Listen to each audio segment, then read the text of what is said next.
My name is Dana Foster. I'm 41, and I run a small breakfast diner in Rockford, Michigan. Last month, my 17-year-old daughter spent 9 hours cooking a birthday dinner for 23 relatives for my mom's 70th. And at 4:15 in the afternoon, my mother sent one text that erased all of it. Change of plans. We're eating at a restaurant, adults only. I didn't argue with her. I didn't post a single word in the family chat. I made one quiet move instead. And by 8:40 the next morning, my mother was standing on my porch with a paper bag in her hand, ringing my doorbell like the house might not let her in. In 70 years, nobody had ever made her wait at a door. Here's what she didn't know about that night, and about the 25 years that led to it. Welcome back to Calm Drama Stories. This channel is where quiet women finally get loud. Stories about family, betrayal, and the exact moment enough becomes enough. Every story here is about someone who kept the peace until the peace stopped being worth keeping. If that sounds like your kind of story, drop a comment below, tell me where you're listening from, and be sure to subscribe. Now, let me take you back to the beginning.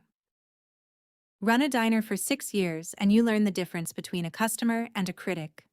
Customers eat, critics evaluate, critics don't tip. I bought the Blue Door Diner in 2019 from the man I'd waitressed for since I was 19, and I have flipped eggs at 4:30 in the morning every day since, which means I know something about feeding people who don't say thank you. It's fine. The griddle doesn't need applause, and neither do I. But there's a difference between a stranger who forgets to say it and a family that's built an entire operating system out of not saying it. And I grew up inside that operating system. In my mother's world, every gathering had an org chart. There was a right table and a lesser table. There was a list of who hosted, who brought the good casserole, who was invited to the after party in the sunroom, and who found out about the sunroom from photos. My mother, Rose, ran all of it the way some women run garden clubs and some run governments, with a guest list. And me? For 25 years, I was the staff.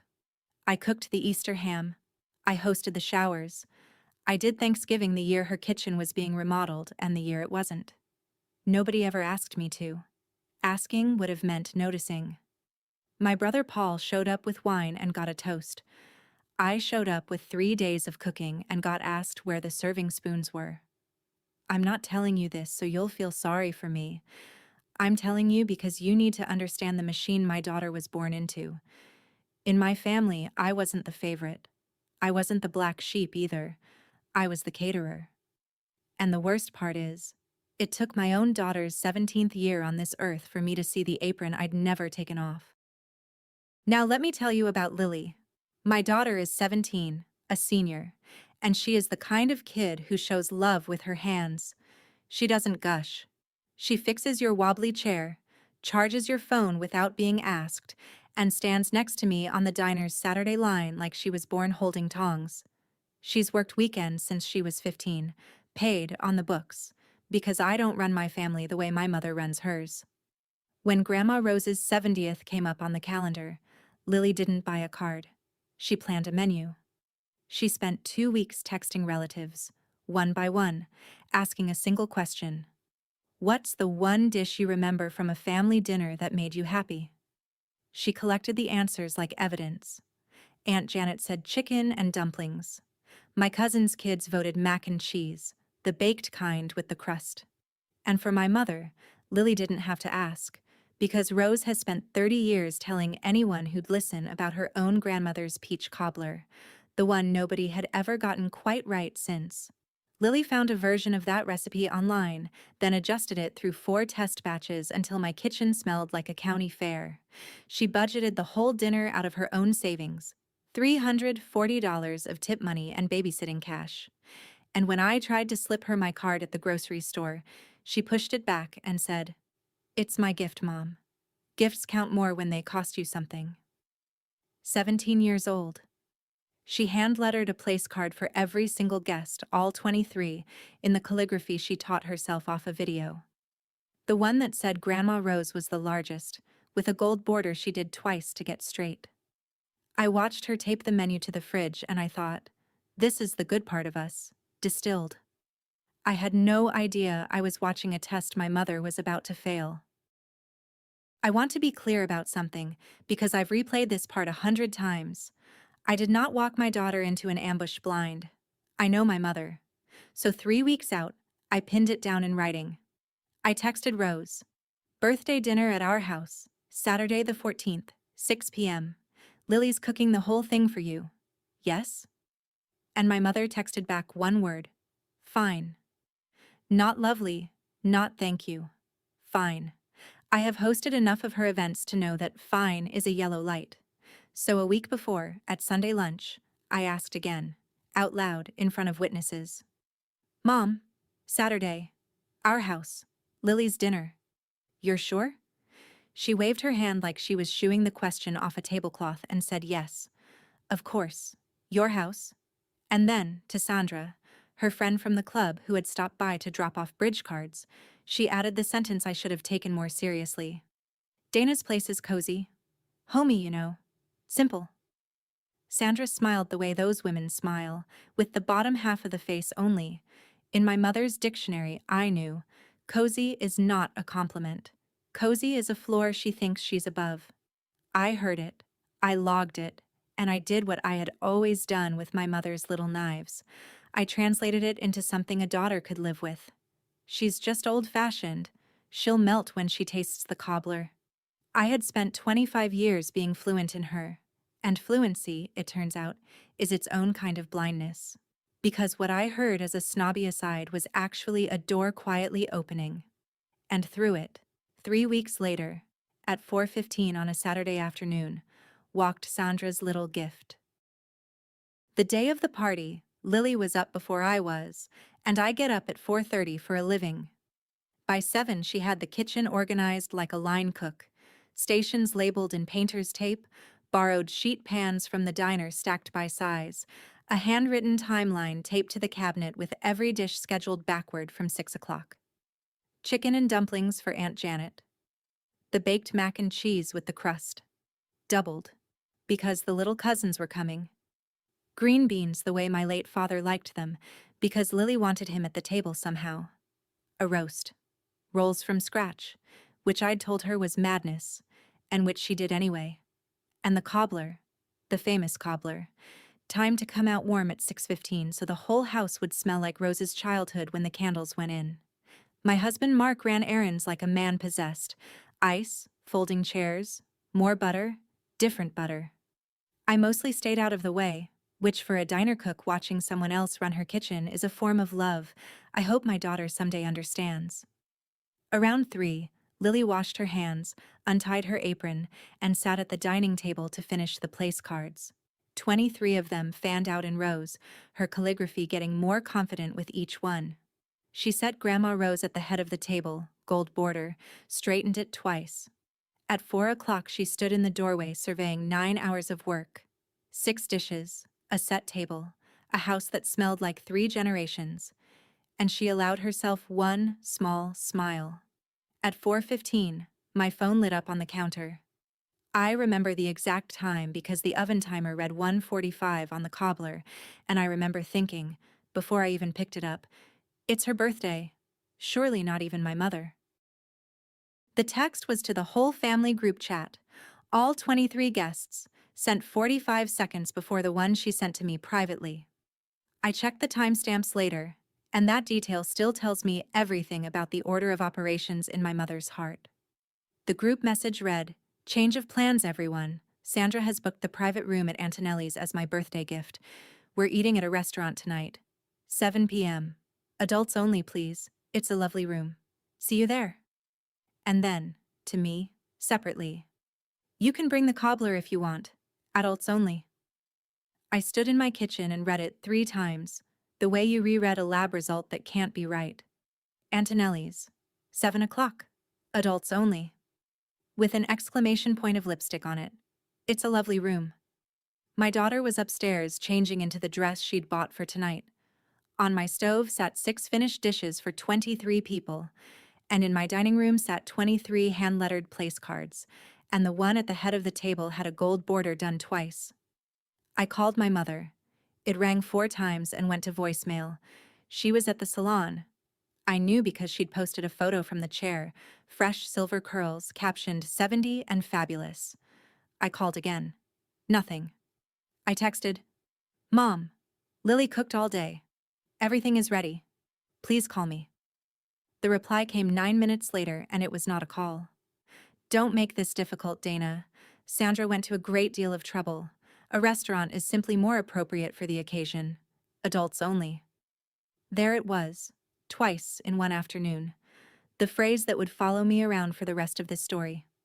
Not an accident, not a slip, a policy. I turned my phone face down and walked into the kitchen doorway to figure out what I was going to say. And I didn't have to say anything because Lily was already standing at the counter, in her new dress, with her own phone in her hand. She was in the family chat. Of course she was. She was one of the 23. She had watched the plan for her dinner get canceled in real time, in front of everyone, by the woman it was for. I watched my daughter read it again. Then she set the phone down, picked up the sugar shaker, and went back to finishing the top of the cobbler, and without looking up, she said, in a voice so level it broke my heart cleaner than any sobbing could have, "It's okay, Mom. I'm used to it. I'm used to it." 17 years old, 9 hours into a gift, and her first reflex was to comfort me, and to file the whole thing under normal. I stood in that doorway doing math I'd never let myself do. The dance recital when she was 8 that Grandma missed for bridge night. The 10th birthday party moved to a Sunday because Rose had brunch. The swim meet no one came to. Every single time I had knelt down to my daughter's eye level and translated. Grandma loves you in her own way. She's from a different generation. Be patient with her. I thought I'd been building a bridge between them. Standing in that doorway, smelling 9 hours of her patience coming out of my oven, I finally saw what I'd actually been building. My daughter had learned the family rulebook by heart, and I was the one who'd been teaching it to her, one gentle translation at a time.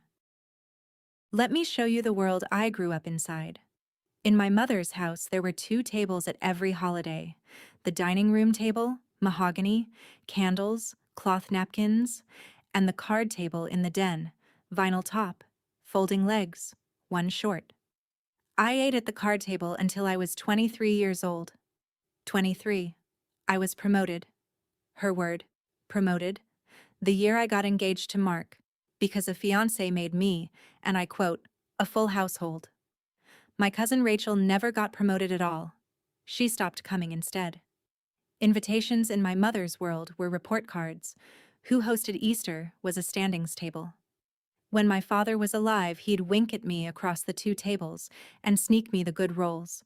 And after he died 6 years ago, the winking stopped, and the org chart tightened because grief, for my mother, is best managed through seating. Here's the thing I want to be fair about. She is not a cartoon. She remembers every grandchild's shoe size. She shows up to hospitals. When my diner flooded in 2022, she was there at 6 the next morning with rubber boots and a wet vac, and she worked the shop line beside me for 2 days and never once mentioned it afterward. My mother knows how to love with her hands. She just cannot let love outrank protocol. I'd spent my whole life translating her, softening her rules into quirks, her cruelty into generation. But standing in my kitchen that afternoon, with her policy glowing on my phone, a new question walked in and sat down. One I had never once thought to ask in 41 years. I knew every rule in my mother's dictionary. But who wrote it? Meanwhile, the family chat did what my family always does when Rose issues a decree. It went diplomatically, cowardly, quiet. 2 thumbs-up emojis. 1 sounds fancy, from a cousin's husband who has never once had an opinion. And then, in the private channels, the real conversation started. Because adults only had math in it. My cousin Beth has 3 kids under 10. My cousin Tyler has a 6-year-old, plus a baby. Between the 2 of them, adults only had just uninvited 9 people from a 23-person party, on 4 hours' notice, on a Saturday, in a town where you cannot conjure a sitter by 6 o'clock any more than you can conjure snow in July. Beth texted me directly. So what are we supposed to do? Leave them in the car? Tyler's wife sent me a voice memo that started calm and ended with the phrase, Her Royal Highness. I won't repeat the middle. And I realized, reading those messages at my kitchen counter, that my mother's new plan hadn't just erased Lily's dinner. It had quietly sorted the entire family into who mattered tonight and who didn't, the club-worthy and the car-seat crowd. The way she had been sorting us my whole life, at every mahogany table with a card table annex in the den. The only difference was that this time she'd done it in writing, with a timestamp, to all 23 of us at once. My phone sat on the counter filling up with other people's hurt. 6 dishes steamed gently on my stove, and upstairs, I could hear my daughter taking off the dress she'd bought for a party that no longer wanted her. Something in me, something that had been on its knees being reasonable for 25 years, very quietly stood up. Before I tell you about the phone call with my brother, let me stop for 1 second. If you've ever watched your child's effort get erased by one sentence from an adult who should have known better, a canceled visit, a forgotten recital, a "we'll see," that meant no. Tell me in the comments what that sentence was. I read every single one, and I promise you, it matters more than the people who said it ever knew. Okay, my brother Paul. I called him because some ancient reflex in me still believed that if the two of us ever pushed on the same wall at the same time, it might move. Paul is 45, sells commercial insurance, and has survived our mother the way smart men survive weather, by carrying an umbrella and never, ever commenting on the storm. He picked up on the second ring, and before I could finish laying it out, he sighed the family sigh. Dana, it's her birthday, her 70th. Whatever this is about the venue, don't make it a thing. I told him it was already a thing. His niece had made 23 place cards for a thing. Kids don't care about that stuff as much as you think, he said, and I heard, faintly, a golf broadcast in the background. Look, it's adults only, it's one dinner. Lily's a big girl. Come. Don't come. But if this blows up, it's not going to be Mom who blew it up. You know how this works. I did know how it works. That was the whole problem. I was a certified expert in how it works. I thanked my brother, wished him a good back nine, and hung up, and I crossed the second-to-last name off the list of people I'd been hoping might stand next to me. The last name on that list was my husband. Mark is a good man, and good men in families like mine come pre-installed with the peacekeeping software. He came home from the ice run to a war zone that smelled like cobbler, listened to the whole thing with his jaw working, and then said the reasonable words I knew he'd say, because I'd said them myself for 25 years. One dinner, Dana. We grit our teeth. We go. We come home. It's her 70th. You want to be the story at her 70th? He wasn't wrong by the old rules. He was quoting them accurately. I didn't argue, because there was nothing to argue. The old rules are internally consistent. That's what makes them a prison. And then my husband walked through the kitchen to get a glass of water, and he stopped. Lily was at the counter in her sweatpants, dress upstairs on the bed, and she wasn't crying, which would have been easier. She was wrapping. Methodically, neatly, with the diner's technique I'd taught her. 6 dishes, one by one, into containers, labeled with painter's tape and a Sharpie in her careful hand. Chicken and dumplings, Aunt Janet. Mac and cheese, freeze half. 9 hours of a gift being folded up and put away like out-of-season clothes. Mark stood there with his water and watched his daughter quietly file her own party into the refrigerator, and I watched 15 years of keep the peace drain out of my husband through the floor. He set the glass down. He looked at me, not at his phone, not at the door, at me. And he asked, very quietly, the only question left in the house. What are you going to do? And the honest answer, at 4:30 that afternoon, was that I didn't fully know yet. What I knew was that my mother had one phone call coming, one last exit, offered in good faith. She was about to spend it. She answered on the first ring this time, hair done, timeline clear, victory in hand. Dana, please tell me you're not calling to be dramatic. I was, for the record, standing very still in my pantry with the door closed, which is the least dramatic room in America. I made her an offer with no teeth in it at all, the kind you make when you're still hoping the person you love is in there somewhere. Mom, Lily cooked your favorites, 6 dishes, from scratch, with her own money. Here's what I'm asking. We bring the food to Antonelli's and make it part of the night. Call it family style, the room's already private. Or we move the restaurant to Sunday lunch and do tonight at our house as planned. Either way, Sandra's gift still counts. And either way, your granddaughter gets to give you hers. Pick one, and I'll make it happen. Silence, the expensive kind. And then my mother's voice, cool as the good china. Antonelli's is not a potluck, Dana. I am not turning a private room into a church basement. And I'm certainly not rearranging my birthday around a teenager's project. A project. 9 hours, $340, 4 test batches of her own grandmother's cobbler. A project. She can cook for the family some other time, my mother went on, gathering warmth the way frost does. Honestly, this is what I mean about you. Everything becomes a negotiation. Sandra went to enormous trouble. The room seats 12. It's elegant. It's adults only. And it starts at 7. Wear the blue dress. It's slimming. And she hung up. I stood in my pantry among the canned tomatoes and the backup napkins, phone warm against my ear, and I noted, with a strange professional calm, the exact shape of the door that had just closed. The room seats 12. 23 people were invited. She had already decided which 11 of us were furniture.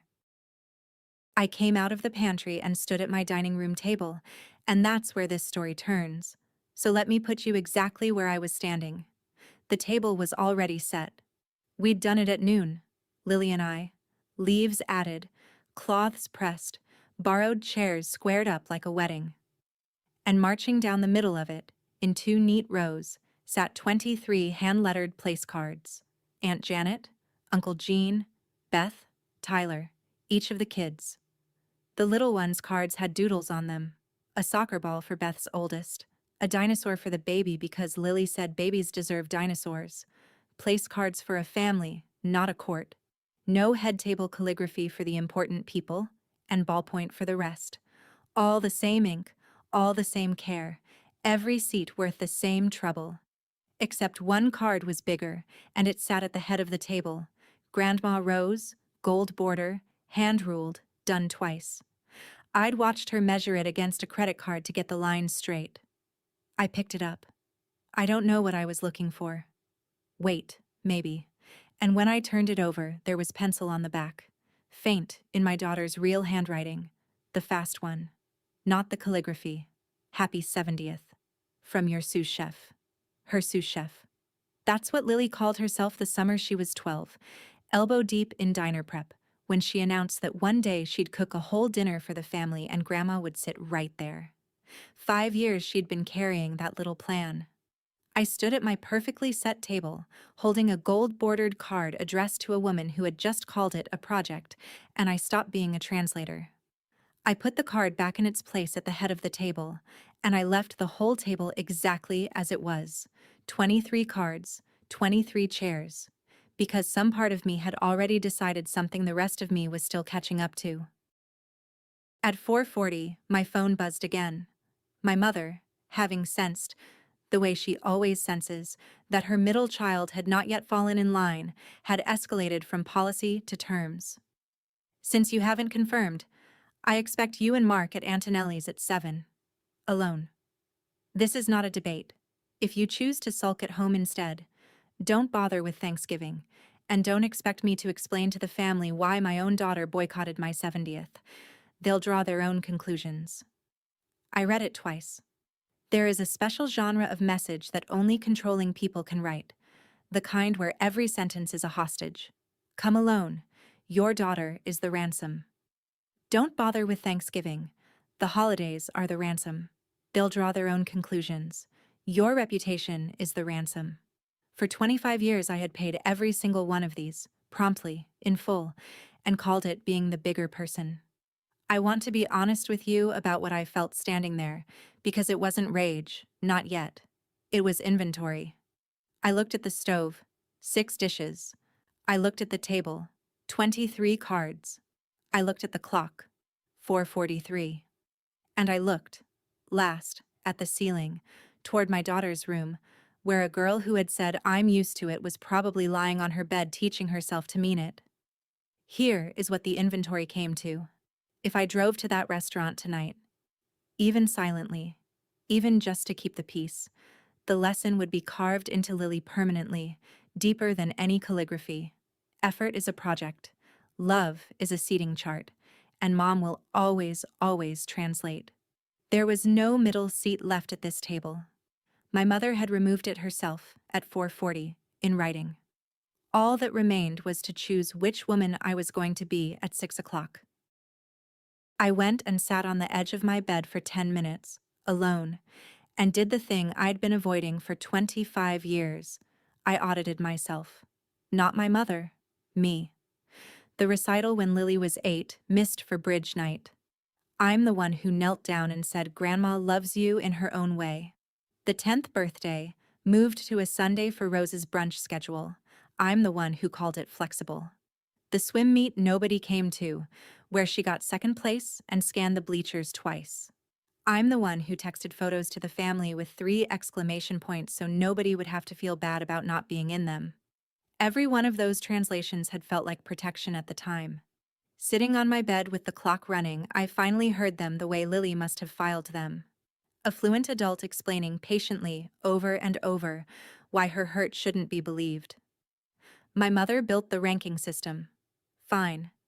But I was the one who taught my daughter to accept her rank politely.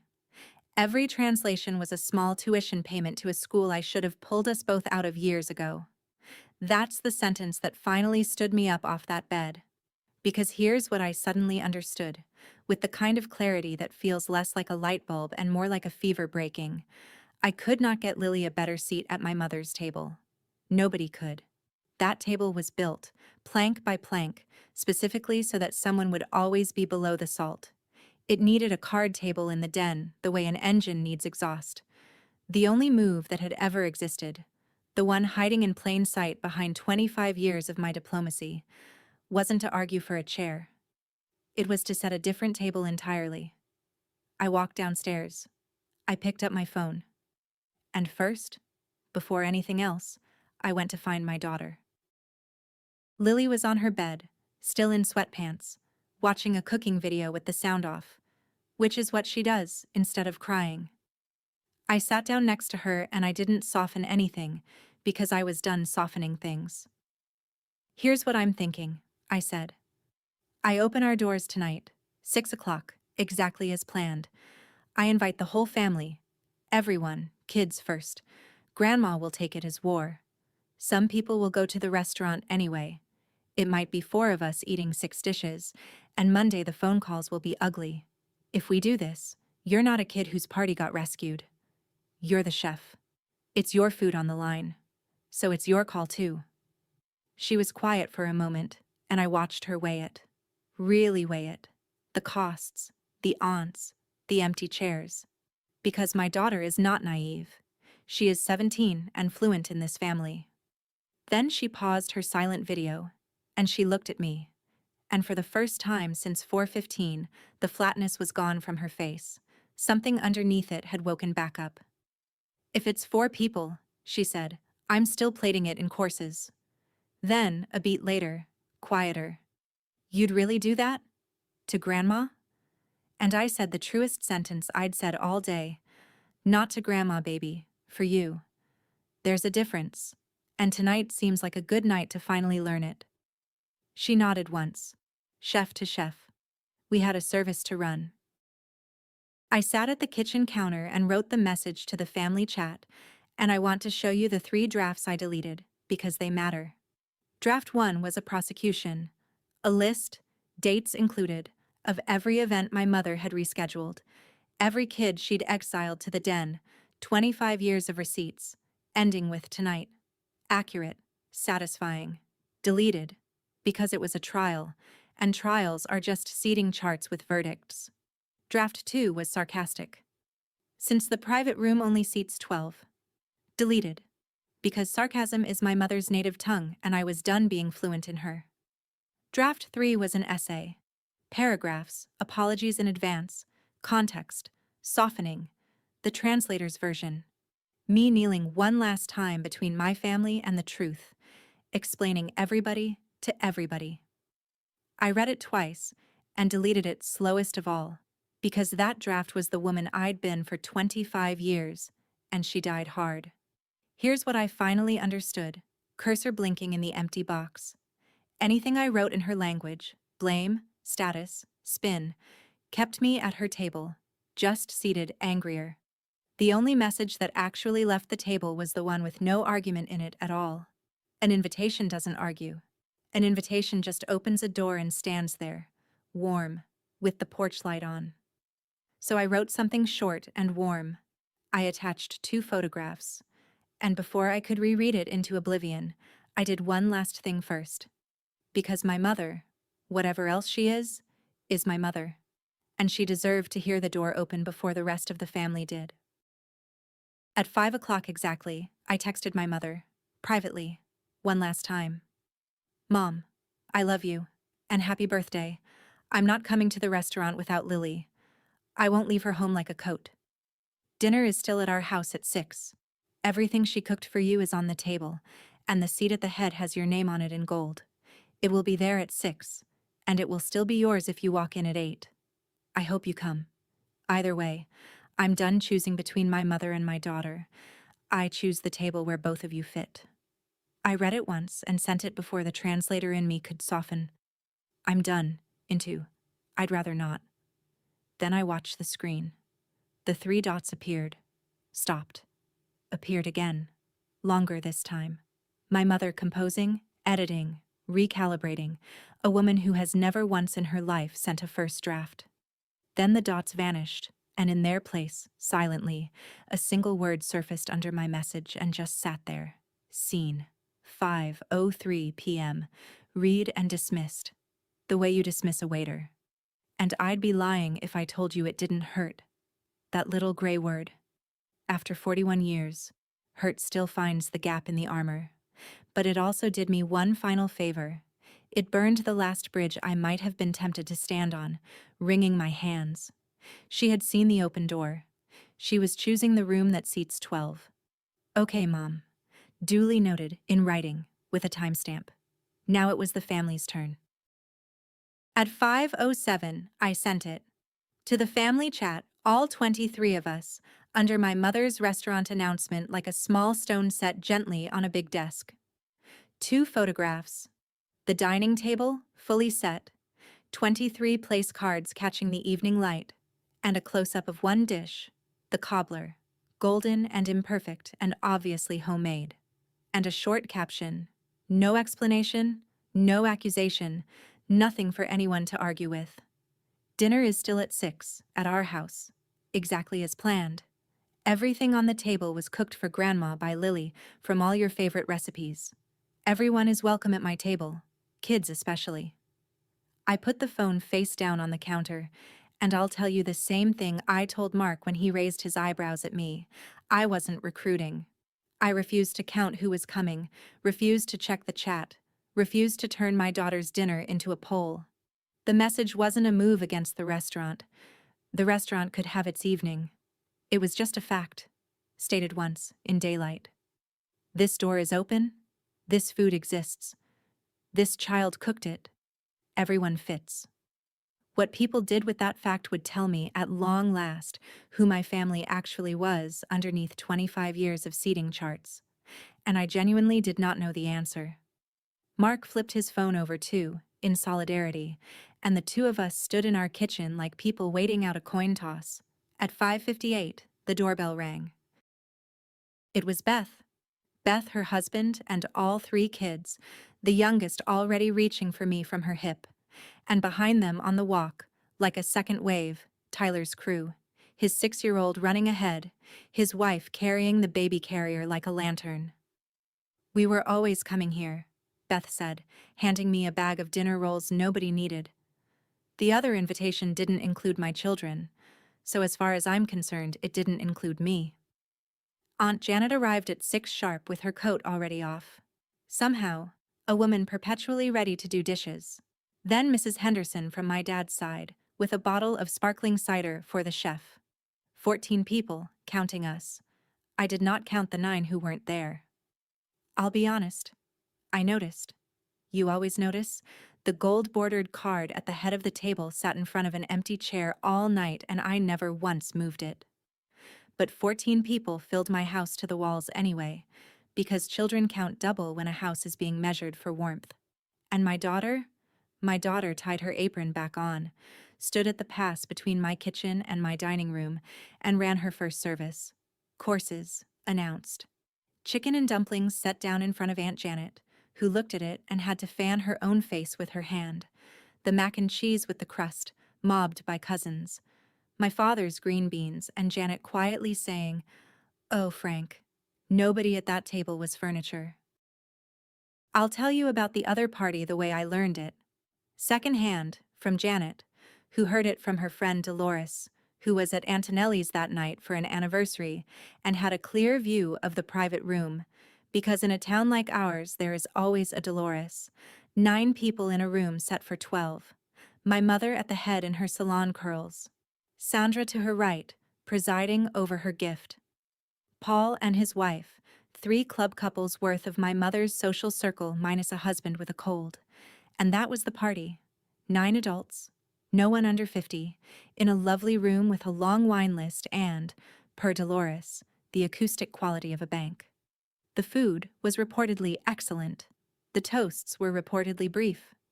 My mother reportedly checked her phone twice during the entree, which for a woman with her posture regarding phones at tables is practically a flare fired over the bow. And at 8:53, I know because I was there for this part.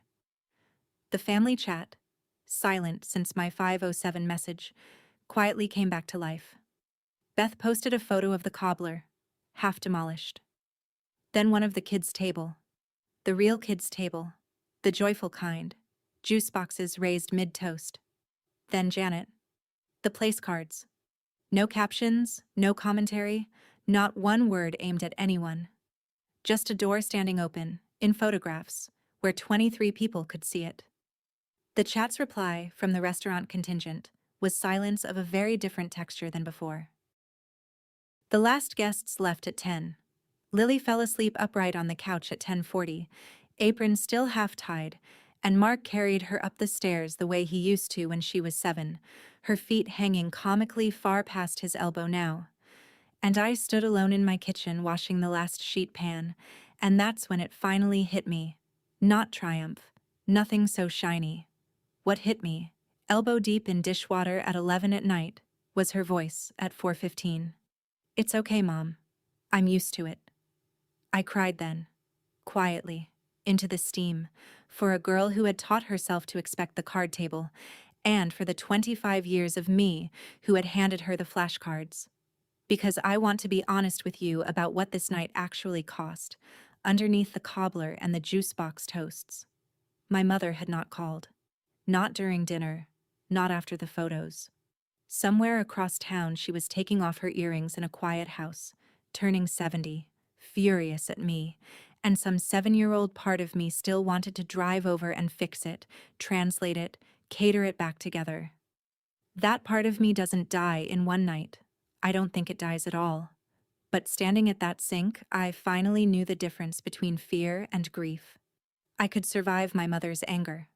What I could not survive was my daughter, at 40, saying I'm used to it to a child of her own. Aunt Janet had stayed to help dry, because Janet always stays, and while I was still at the sink, she picked up a towel and, without preamble, gave me the missing chapter of my own mother. "You know she wasn't born like this," Janet said. 1980. Rose was 24, first Thanksgiving as a Whitfield bride. Her mother-in-law sat her in the kitchen. Not near the kitchen, honey. In it. Told her the dining table was for family, and she wasn't family yet. She was married to family. Your mother ate her Thanksgiving standing up at the counter, alone, listening to them laugh through the wall. And it wasn't one holiday either. She ate in that kitchen every holiday until Paul was born. She used to say Paul earned her a seat. a baby, earning his mother a chair. Janet folded the towel into a neat, furious square. The Whitfields ranked her, so the day she got a table of her own, she started ranking. Your mother didn't invent that rule book, Dana. She inherited it. Doesn't excuse it. But that's where the ink came from. I stood with my hands in the cooling water and let that land. My mother, 24, eating alone at a counter, learning the exact lesson she'd spent 50 years administering. It explained everything. It changed nothing. Or as I finally said to Janet, drying my hands, understanding the ink doesn't unwrite the sentence. It just tells me how far back the sentence goes. Before the doorbell rings, and it's going to ring, at 8:40 on a Sunday morning, and you already know who's standing on the other side of that door. I want to ask you something, honestly. If it were your mother on that porch, after the night I just described, would you open the door? And if you would, on whose terms? Yours or hers? Be honest with me in the comments. I wasn't sure of my own answer until my hand was on the knob. Sunday morning, 8:40. Mark had taken Lily to the diner to return the sheet pans. I was alone with my coffee and the wreckage of a good party when the doorbell rang.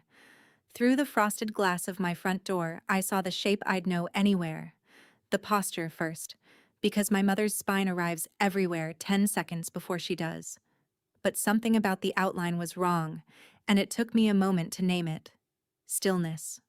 My mother does not stand at doors.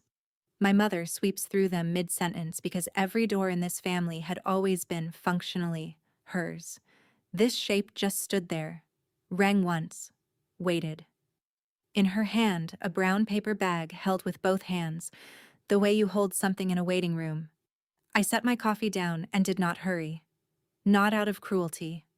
I want to be precise about this, because the difference matters. I wasn't making her wait to punish her. I was making myself slow down, because the woman who usually answered that door in this family was the translator, the fixer, the caterer, sprinting to smooth the moment before it could mean anything. That woman had had a long night and a longer 25 years, and I'd given her the morning off. The kettle had just boiled. I poured it over the leaves, set 2 cups on the tray out of 41 years of habit, and looked at the second cup for a moment. Then I left it on the tray anyway, and I went and opened the door. My mother came in the way a diplomat enters a country that has just voted wrong, chin level, eyes doing inventory. She clocked the dining room immediately, table still extended, cloths still on, and down the center, because I hadn't had the heart to clear them, 23 place cards. Her card, the gold-bordered one, still at the head, in front of the chair nobody had sat in. I watched her see it. Something crossed her face and was gone, like a fish under ice. She sat at my kitchen table, accepted the tea, arranged the paper bag by her feet, and opened with the sentence she had clearly drafted in the car. The family is saying you split the family, Dana. Janet's photos made everything worse. Sandra's friends saw them. Everyone's talking. So here's what we'll do. You'll post something in the chat today. Light, gracious. You're good at that. Saying it was all a mix-up. 2 celebrations, 1 big happy weekend. And then, we will simply never speak of this again. I stirred my tea and let the sentence finish landing, and I marveled at it. Truly, the way you'd marvel at a cathedral. My mother had lost the actual night. The food, the family, the photographs. And had arrived at my door before 9 the next morning to negotiate for the only territory she'd ever really governed, which was the story. Not sorry. Not what I missed. Spin. Mom, I said, and I kept my voice in the register I use for burnt orders at the diner, calm and unbudging. I'm not posting anything. I didn't split the family. I set a table. Everyone was invited to it. You most of all. Your name's still on it in gold. You can go look. People sat where they wanted to sit. That's not a mix-up. That's just what happened, and everyone who was in that chat watched it happen. My mother set down her cup with the tiny click that has ended arguments in our family for 50 years. The click, for the first time in my life, didn't work. What followed was my mother running through her entire arsenal in order, and me discovering cup by cup of cooling tea that none of it worked on a woman who no longer needed a seat. First came the birthday. It was my 70th, Dana. You had one job: to be there. I agreed the number was important, and observed that Lily had thought so too. 9 hours worth. Then came the bargain, offered like a kindness. Fine. At Christmas, Lily can sit at the main table. There. Is that what this was about? Are we finished? And I want you to notice what that offer actually was. My mother, even now, could only imagine the problem as a seating error, solvable by promotion. One chair, granted from the throne for services rendered. 10 years ago, I would have taken that deal and called it a breakthrough. I would have driven home glowing, another successful translation. I said no, not angrily. I just declined it. The way you decline a coupon for a store you've stopped shopping at. And my mother stared at me across her tea like a chess player watching her opponent stand up mid-game and walk cheerfully out of the tournament. And that's when it finally cracked. Not the temper, the posture. Her shoulders came down half an inch. Her voice lost the salon finish. And my mother, 70 years and 1 day old, asked me the first genuine question she had asked me in 25 years. Then what do you want from me, Dana? What am I supposed to do? The kitchen went very quiet. I set down my cup, and I gave her the whole price, the entire toll, the one condition on which the rest of her years with this branch of her family now stood. Nothing with me, Mom. We're square. I got everything I needed at 6 o'clock last night. It's Lily you owe. She's in the backyard right now, reading on the steps. So you're going to walk out there, and you're going to tell your granddaughter, not me, her, what her cooking meant. You'll know it went well if she shows you the menu she made you. That's it. That's the whole price of this table. My mother looked at the back door the way soldiers look at open ground. Then she picked up her paper bag and stood.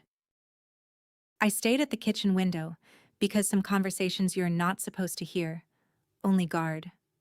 My mother crossed my back porch like it was a stage with no marks on it. A woman who has commanded every room of her life, visibly lost in a backyard. Lily looked up from her book. Didn't stand. Didn't rescue her either. My daughter is done rescuing adults, and I have never been prouder of a lesson I never meant to teach. And then my mother, in her pressed slacks and her day-old salon curls, lowered herself down onto the concrete step beside my daughter. Not the chair 2 feet away, the step. And opened the paper bag. And out of it came a container I recognized, because it had left my house the night before in Aunt Janet's tote. A single serving of